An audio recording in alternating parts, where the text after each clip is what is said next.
Hypnotic and In Your Corner. And welcome to the In Your Corner show. I'm Lois J. This is iRock Radio FM, Bay Radio, San Francisco. And today on the show, we have Ed Opperman. Ed Opperman is president and senior investigator of Opperman Investigations, Inc., a private detective agency based in Colorado. Is also president of Accurate Information Recovery, a computer and cell phone forensics examination and data recovery company based in Nevada. And Ed Opperman, welcome to the In Your Corner show. Thank you for being here. Yeah, thank you for having me, Lois. Ed, cell phone forensics. Fill us in a little bit about that. Tell us about exactly what you do in cell phone forensics. Well, basically, what I do is people will send me their cell phones, and I'll try and recover deleted data or deleted images, and we create a report that can be used in court. Like the phone that was used in the Zimmerman case, or the phone that was examined in the Jodi Arias trial, or even the Casey Anthony trial. And what we'll do is we'll create and then I'll follow up with testimony if I have to. I also use it to investigate infidelity. If a husband or wife thinks they're cheating, they could send me the phone. I could examine that. Or in a situation like where a parent thinks that they got to check up on their child to see if they're up to something no good, getting into trouble, we can examine the phone and see if there's any kind of evidence of misbehavior on the kid's part. Right. Oh, boy. That is really amazing.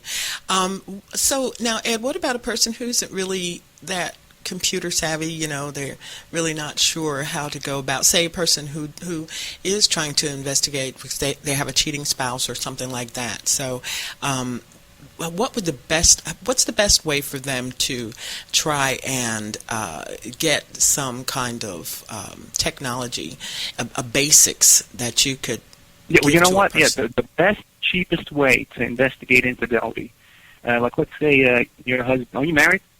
Yes. Okay, well, let's say you suspect your husband is cheating on you, right? Right. The quickest, cheapest way to do it is you give me his email address. And I can take his email address and I could trace it back to any kind of online dating websites or personal ads or things like that to see if he's registered on one of those sites. If we find him on one of those sites, what we could do is we could follow up on that investigation. I have these pretext accounts all set up so we could contact him from a variety of different types of women that he may, like, and try and get him to exchange photographs and exchange phone numbers and stuff like that and really get some good evidence on him. Wow. That's pretty scary, Ed. But I'm very necessary. But the one thing I really wanted to ask you about today was, for instance, there was the George Zimmerman, the email that you had to trace back for him. What happened in that situation, and how did it go? Okay, I'll tell you how I got involved with the George Zimmerman case. Originally, what happened was when I first started hearing it on the news, it just didn't sound right. I had my different suspicions, but when I heard the 911 tape, I knew it wasn't the full tape because I hear these tapes all the time. Mm-hmm. So I contacted the city of Sanford and I tried to get a copy of the 911 tape, and I found out it was actually a 311 non-emergency tape. And they sent me a copy of, I used the Freedom of Information Act, and they sent me a copy of the full unedited tape, which is a 4-minute tape. Mm-hmm. The one you hear on TV most of the time that ends right after the dispatcher tells him not to follow and he says okay, that tape actually goes on for another 2 minutes and 20 seconds. Oh, my. And I think a lot of people would sit and listen to the full 4-minute and 20-second tape, they wouldn't be so surprised at the verdict. I think they would have a whole different outlook on the outcome of the case. Okay, so that's how I first got them. All right, so you're saying that they only played up to the part where Trayvon was screaming for help. Is that what you're saying? No, it's a different one. I'm talking about the one where George Zimmerman calls up the 311 operator, and he reports seeing a suspicious character in the neighborhood. Okay. Now, if you watch HLN, every night they play that tape over and over and over again, but they stop right after the dispatcher tells Zimmerman not to follow. And Zimmerman says okay. And most people think, well, we don't know what happened after that. But in actuality, we do know what happened after that. There's another 2 minutes of recorded time where Zimmerman is actually saying, well, he lost sight of the kid. He doesn't know where the kid went. He's actually afraid to give out his home address because he says, I don't know where this guy is. He could get my address. Can you please send the cops? Can you please send the cops?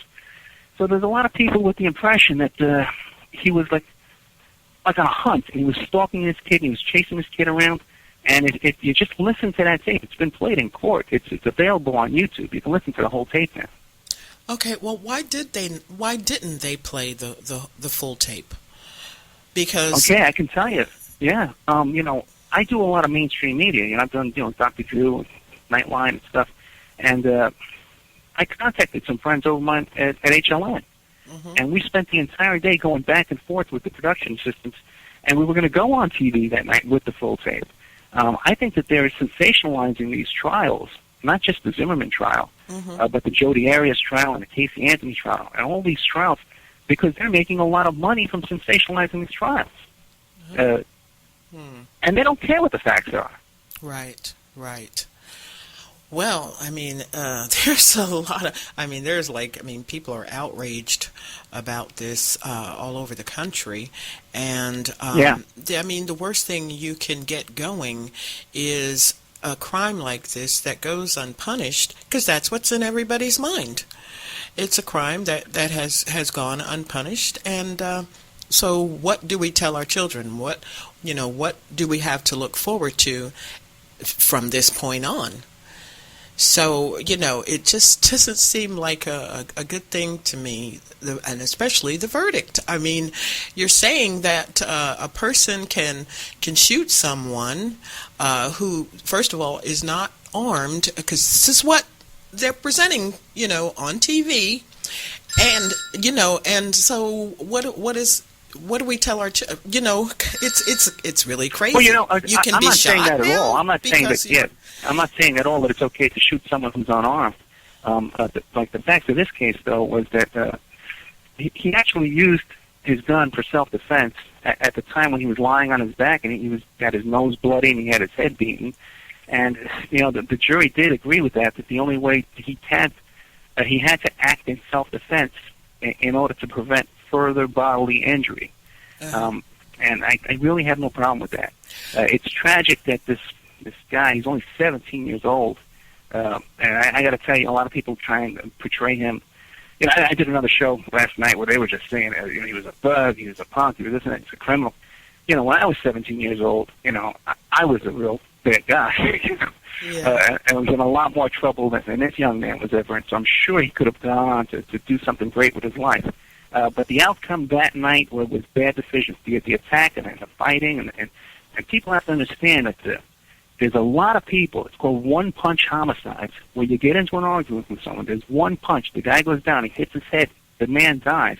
You have one man dead and another man in prison for the rest of his life over a little 10-second decision to throw a punch.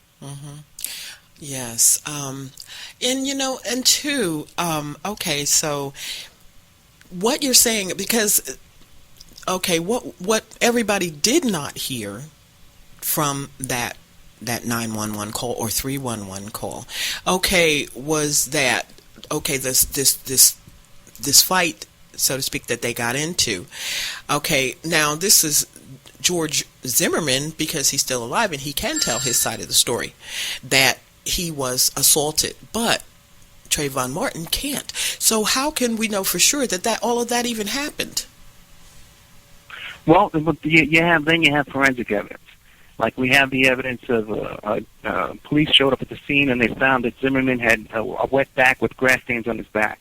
You have the physical evidence, the broken nose, the bloody back of the head. Obviously, he was beaten, where there was no corresponding injuries to Mr. Martin's nose or face or head or anything like that at all. So, you see those injuries. Then you have state witnesses like Mr. Good, the neighbor, Jonathan Good, who saw the whole thing, and he saw Trayvon Martin on top of Zimmerman on his back, and he was a state witness. So you have all this, and I can't see the jury coming out with any other decision. And it's for my protection and your protection, and anyone else, that the state can't come up with a conviction against us unless there's evidence beyond a reasonable doubt. Otherwise, they can pick up any one of us off the street and just throw us in prison for no evidence. Right, right. Well, and Even if it is a sympathetic character, you see a young man, 17 years old, old enough he could be joining the military, he could have, going to his prom, all these kinds of things. But still, we need that protection from the government that they can't just pick us up off the street and throw us in prison for 30 years based on no evidence, just because the deceased is sympathetic. Okay. Now, what about the fact that Trayvon Martin was unarmed and George Zimmerman was? Okay, so 'cause even in the line of duty, a police officer, is not going to use deadly force unless, he's, say Trayvon Martin was pointing, he had full reason to protect himself, okay, because somebody's going to shoot you. Of course, you got a weapon, you're going to shoot back, but that wasn't the case. No, that wasn't the case, no, but the way the law in Florida states is that in order to prevent bodily injury, in order to prevent further bodily injury, you do have the right to use deadly force to prevent that further bodily injury. And in the situation where you have this, where Zimmerman was screaming for help, and no one came to help, and he didn't stop the attack, but that's the evidence we have. Now maybe it could have happened that he did have a chance to get away, and he could have stopped it or whatever. We don't know that, but when there's that doubt that we don't know, we have to err on the side of the defendant. Otherwise, I said, the state could come in and take any of us from our home and arrest us based on supposition and sympathy, emotions and assumptions without hard physical evidence. We could all be thrown in prison. Okay. Well, I do a lot of defense work. Okay. Yeah. I'm usually 90% of my work. I'm working for the defendant. Defendant calls me up. He's in jail. He's in trouble. Some kind of domestic violence charge or something like that, and we're trying to get him out of jail. So right off the bat, I'm like a civil rights kind of guy. I'm a civil libertarian. I'm trying to protect the rights of the citizens to keep us out of prison. right. But I also will, if a client's in trouble, they're being stalked or harassed online, then I'll take on that client's case and I'll try and get the police to do something for us. So in my situation, I'm always fighting with the cops. Either I'm trying to get them to do their job, or I'm trying to, not to railroad my client. Right. So maybe I'm a little biased in this situation, because I'm a defendant's guy. Right. I understand. Well, Ed, we are going to go to a break, but when we come back, we are going to continue this discussion. I want to thank you again so much for coming on the show today. Ladies and gentlemen, we have Ed Opperman here, private investigator, and we are talking about the Trayvon Martin, George Zimmerman verdict. And if you want to make a comment or express your thoughts and views, you can give us a call at 209-235-7822. That's 209-235-7822. But right now, we're just going to go ahead and play a song, okay?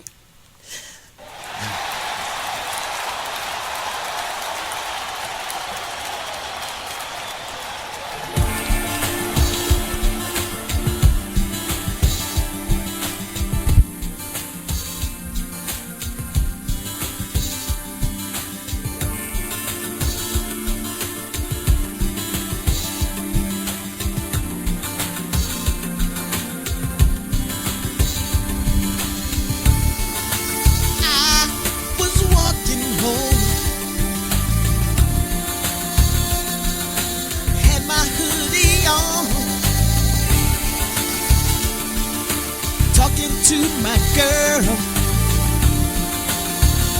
she's the finest in this world. Trayvon, Skittles, Arizona tea, and a hoodie. Could have been you, could have been me. That's all it takes to look high, and you gonna die.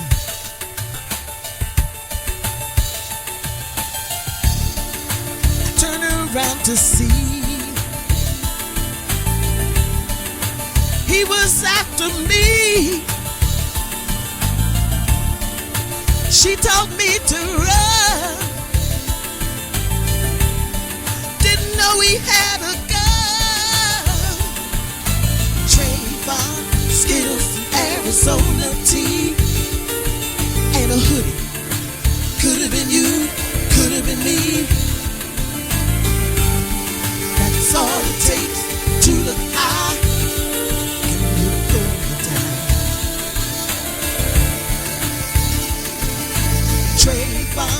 Skittles, Arizona tea, and a hoodie. Could have been you, could have been me. That's all it takes to look high, and you're gonna die.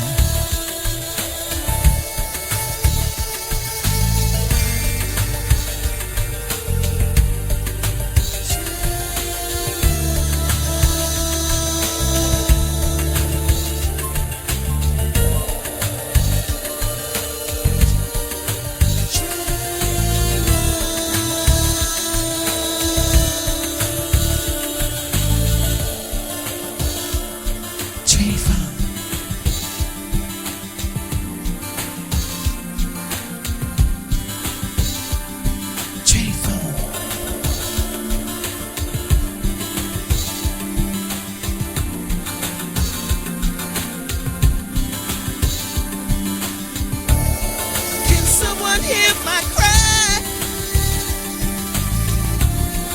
Does anybody see? Can someone please help me?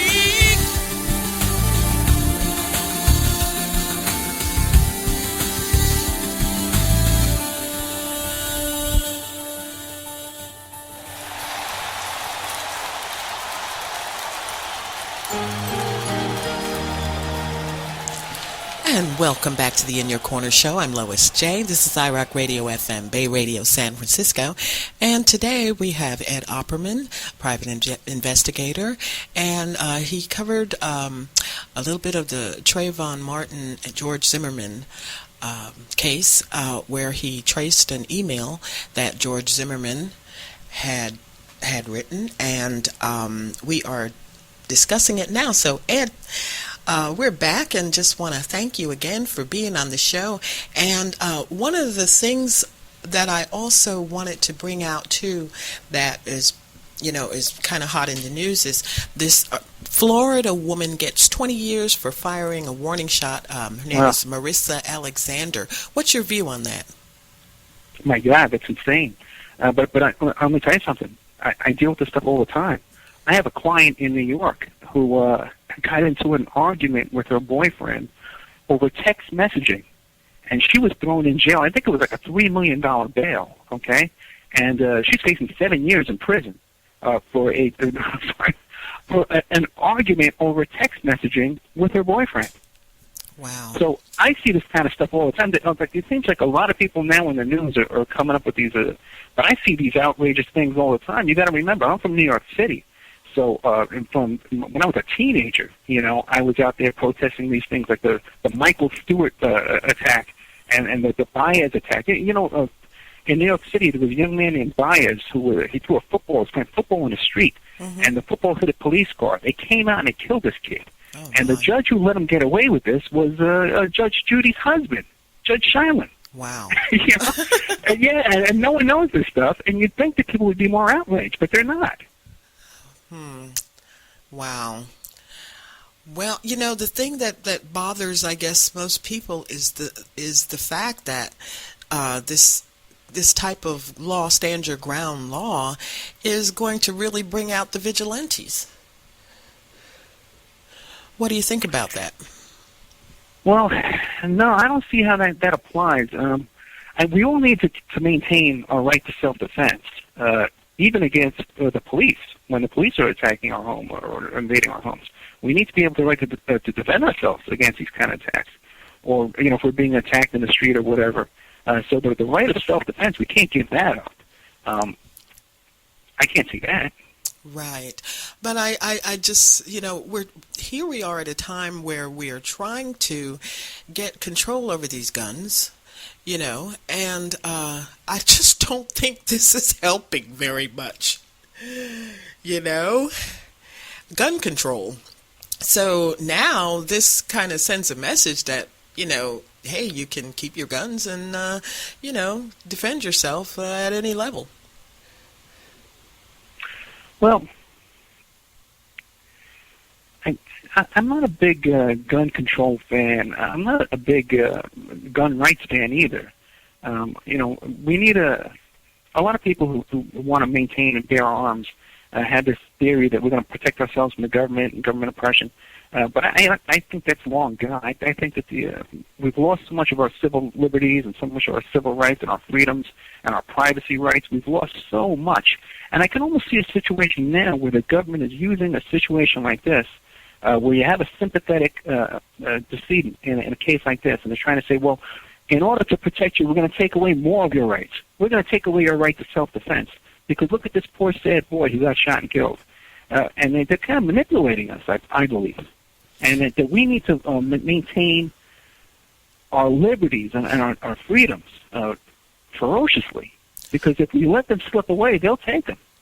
Oh, yeah, well, and I definitely agree with that. I think that a good place to start is with these crazy laws that they're putting out. I don't see where stand your ground really helps anyone. Not really. Because well, you know what? A lot of people think, especially when you're on the internet and you see people arguing back and forth, right? And someone says, well, okay, I'm going to come over to you and confront you in person. And then the first person will say, well, if you do, I got my 45 sitting right here. And a lot of people are under the misconception that they think if someone comes onto their property and knocks on their door to confront them, that you can just whip out a gun and shoot them. Yeah. A lot of people think that. But you can't.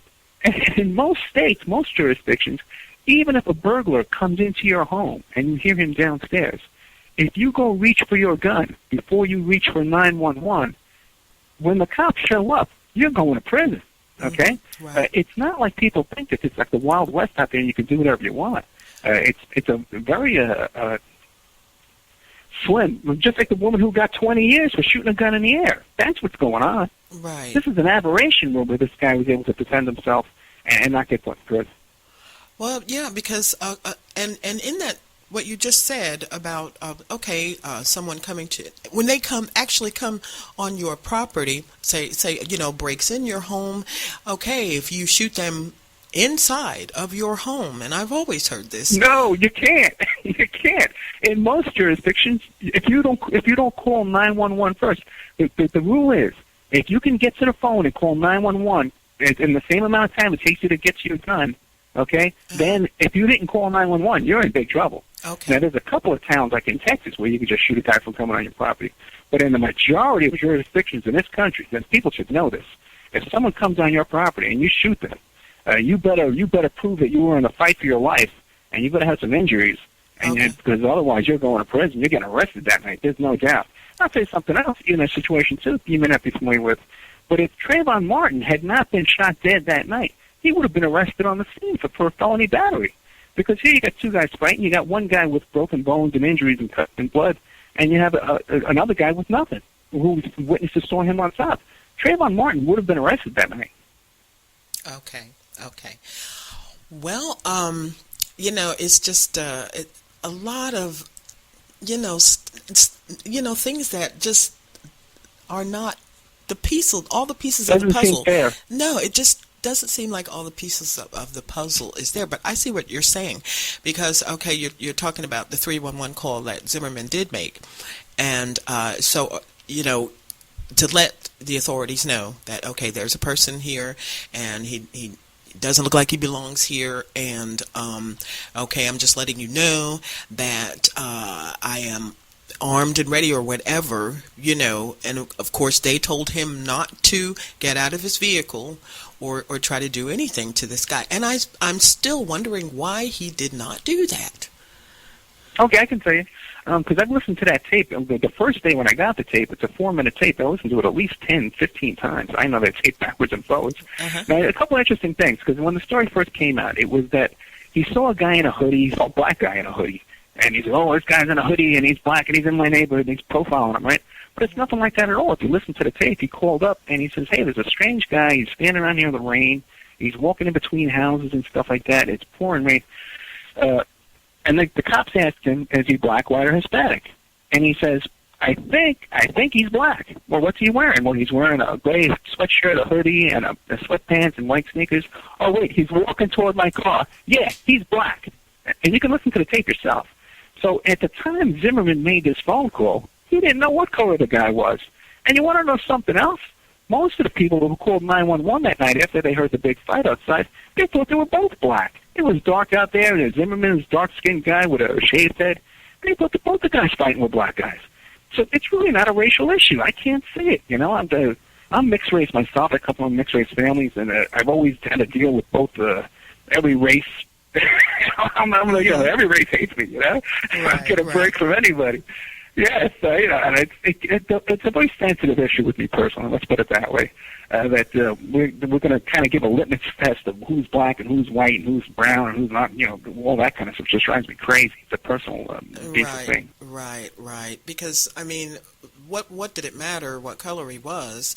Okay, if he was there to cause a problem, to commit a crime or anything like that, of course, nobody's going to.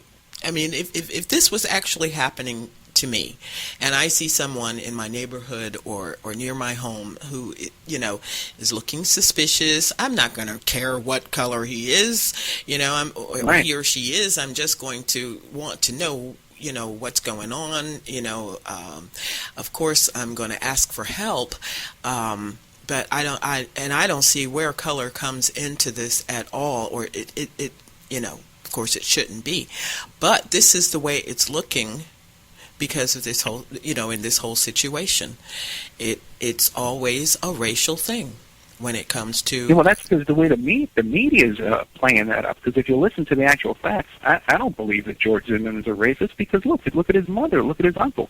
They look just like my mother and my uncle. I know he did.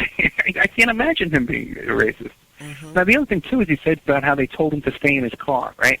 Uh-huh. Actually, now what the 911, the 311 dispatcher testified to in court was that after he says, "Well, can you see what he's doing now?" And Zimmerman says, "Yeah, he ran away." Okay. First, he was coming toward the car to confront him and check him out. Then he says, "Well, he just ran away." They said, "What's he doing now?" He gets out of the car and he starts looking. And they said, "Well, are you following him?" And he says, "Yeah." He says, "Well, we don't need you to do that." So he stopped following at that point. And there's another whole 2 minutes long of this tape where they're talking. He's talking to the 911 guy, just casual conversation. Where are you coming? Where do you want to meet the police? And Zimmerman saying, "Can you send the police right away, please?" You can hear his voice. The guy's nervous. He's not like a macho wannabe cop that I can see. Mm-hmm. And then also, too, there were other neighbors who called 911 because this pathway where they walk their dogs, there's really no reason for people to be down that T unless they're walking their dogs. Mm-hmm. So there was a woman who called 911, and she says, "I heard arguing out in front of my door. Mm-hmm. There's no reason for anyone to be back there. It's pouring rain out." So she found it suspicious that they were out there as well. Right, and she didn't call 911 until she actually heard the fighting and the screaming. But, she also thought it was suspicious that there would be someone walking around back there in the rain. Right. Well, this is it's really, really sad and really, really sad for our country because the last thing we need is to have issues like this escalated.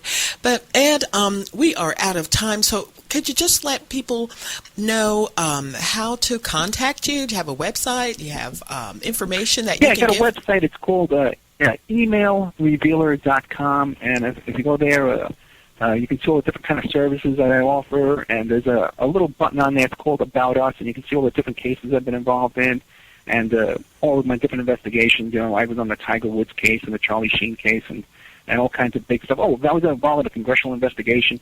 So I got a lot of really interesting stuff going on all the time. I plopped into the Zimmerman thing and I plopped back out, but here we are, right? Right.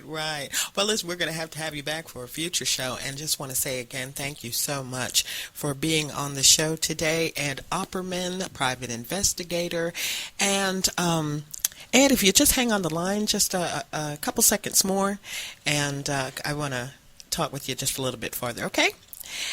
And right now we're going to go to a song. This is Fantasia called Lose to Win.